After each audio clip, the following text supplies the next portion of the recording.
slightly. We're running, as you know, about 15 minutes late. We delayed lunch for approximately half an hour, so lunch begins at 12:30. We're now setting up for the next session.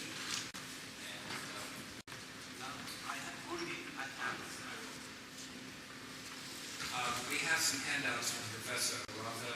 You can see how we get those. We don't have time for questions right now. Let me introduce the next session. Frank Gordon is the leader of this Mary Band. Our honoree in this session is Stanislaw Szpak. He's another junior member of the group. Stan has decided not to fly from California. I think this is, junior members of the group always have to be at least 85 years old. So their travel experience is not interesting. But Stan nonetheless has sent a team, and Frank Gordon represents that group. Frank. Thank you. While they're getting that up, for those of you on the CMNS web group last night, there was a rumor that Bill Gates was here at the ICCF-14. That was floating around. If he is here, would he please show up over there? They have some questions about repeatability and reliability. I think they probably rival any issues that we have. We're here sharing the conference facilities with the group next door, the environmentalists. I'm sure when they saw that there's a room next door to them that has people that believe in coal fusion, they put a sign that says, "Keep your women and children inside." Strange group over here. So, as we get started, it's my pleasure to be here, and I want to thank the organizers for inviting us to be here. We're going to talk about 19 years worth of experience and experiments that we've done using the co-deposition approach. Developed by Stanislaw. So I think most of you have probably seen some of Stan's work if you haven't met him personally. He doesn't travel anymore, but he does come to work. He retired several years ago, but he still maintains his office and does come to work several times a week. So this was a situation in March 23rd, 1989. Time magazine came out. They announced, Flashing Ponds announced their discovery. The physics community noted that the experiments weren't repeatable. There weren't any refereed papers. The experiments hadn't been replicated. And if these were really nuclear effects, where are the neutrons? And probably in this room are a lot of the scientists who went into the lab to see if we could in fact replicate the results that they reported. Most of you know this fact already, but I think it's important to remind ourselves, why is nuclear so important? And it's shown right here. In the energy per atom, if you have fission, you get up to 200 MeV per atom. If you have fusion, you get up to 20 MeV per atom. If we burn everything in the world, as the keynote speaker talked about the other day, the most we get is about 5 electron volts per atom. So nuclear is a big deal. This is a big deal. Why? That's part of the reason it was such a big deal when it was announced. And triggering nuclear events with electrochemical energies is just not consistent with current theory. A lot of labs failed when they went in to try things out. There are a lot of reasons for it. Most of you probably know those. But they used old palladium. They had palladium that wasn't totally submerged in the deuterated water, so the deuterium just went in and then migrated up and came out. They didn't wait. They didn't know about the incubation time. There were lots of reasons why the experiments didn't work. Stan Szpak, a little bit about Stan. He was born in Schenectady, New York, but raised in Poland.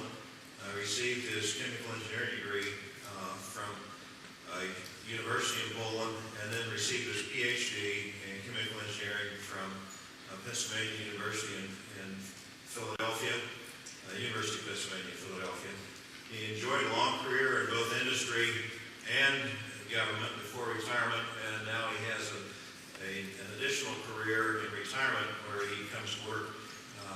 several times a week, spends a few hours working in the library and on the experiments. He devised the approach using co-deposition to prepare the cathode to study the Flash-Pons effect. And over the course of the last 19 years, he's also developed a model on the experimental results, and based on that model, it has led to the evolution of different types of experiments that we've conducted to try and analyze and try and understand what in fact is happening. And here is the co-deposition approach that he devised. Really fairly simple. You start with palladium chloride and lithium chloride in deuterated water solution. You apply a current. The palladium plates out on the cathode, and the deuterium also plates out on the cathode at the same time. When you do this, you get this sort of structure. And, you know, there's a phrase that says, would you rather be lucky or would you rather be good? Well, I think Stan in this case was both good and lucky because, you know, this was a very clever concept because it placed the deuterium in the palladium as the palladium was being built up on the lattice. That also created dislocations, which we now know are kind of important to the process. It also created a huge surface area, as you see here, which we now know is important to the process. So I'm not sure he really understood all of these things at the time that he devised this scheme, but in combination of being good and you'll accept any luck where you can get it. Some of the advantages of co-deposition, and we've seen this from others, you know, the short loading times. Basically, you're putting the deuterium in right as the palladium is building up, so you're building right into the lattice. When you see writing here in red, these represent papers that we've published in refereed journals, and we have 18 papers plus a chapter in a book. At this point, another paper in review that we expect, we had hoped would be accepted by now, but we expect it fairly soon. Extremely high repeatability, approaching 100%. It maximizes experimental flexibility and experimental controls, and you'll see that when we take advantage of that over the 19 years in the experiments we've conducted. Maximizes I meant to cover that. Also, the extremely high surface area that I mentioned, and the defects and dislocations are built into the lattice as it's being prepared. Multiple groups have adopted this technique and have used this approach. In fact, yesterday, Mitchell Schwartz showed this view graph that uses co-deposition, and it shows here, graphically shows how fast, in fact, you do get the loading, and so you do get to the response.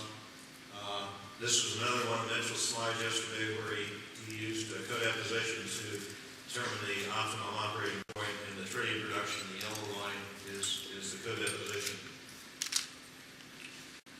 For all of us, we look back and we say, what is it that caused me to spend the next 19 years chasing this elusive devil that's out there, our mistress? And for me, it was this simple graph right here. One of our first experiments we conducted, here's the temperature of the solution and the temperature of the electrode, and the electrode was hotter than the solution. It was a fairly simple experiment. We attached the thermistor right to the back of the foil that we were co-depositing on, and as we started conducting the experiment, the cathode heated up, and subsequently the solution heated up. That didn't match what current theory says. You know, there's more resistance in the solution, so if it was joule heating, it should have occurred in the solution. Depositing plating is normally an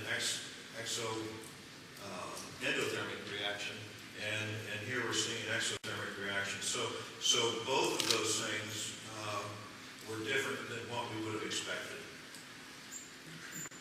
At this point, I'm going to turn it over to Mel Miles, who will talk about some of the results using co-deposition to measure excess heat.